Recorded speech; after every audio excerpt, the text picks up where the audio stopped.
Menteri Koordinator Politik, Hukum dan Keamanan atau Menko Polhukam Mahfud MD mengungkapkan hasil rapatnya dengan sejumlah pihak terkait Pondok Pesantren Al-Zaitun di Indramayu. Seperti diketahui, pimpinan Pondok Pesantren Al-Zaitun Panji Gumilang telah ditetapkan sebagai tersangka dan kini sudah ditahan di Rutan Bareskrim Polri. Merespon hal tersebut, Mahfud MD bersama Menteri Agama, Yakut Khalikomas, pihak Bareskrim Polri, hingga Gubernur Jawa Barat Ridwan Kamil melakukan rapat pada Kamis 3 Agustus 2023.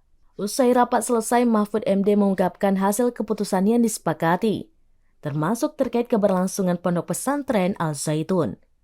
Keputusan pertama menugaskan Menteri Agama didampingi Gubernur Jawa Barat dan Bareskrim Polri untuk melakukan pendampingan kepada Pondok Pesantren Al-Zaitun agar pendidikan kepesantrenan yang ini dijamin keberlangsungannya.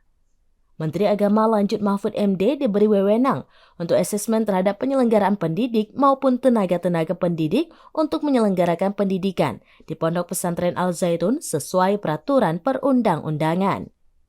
Kedua, yakni meminta Bareskrim Polri untuk mempercepat proses pidana umum atau khusus di luar terkait penodaan agama seperti yang selama ini berlangsung.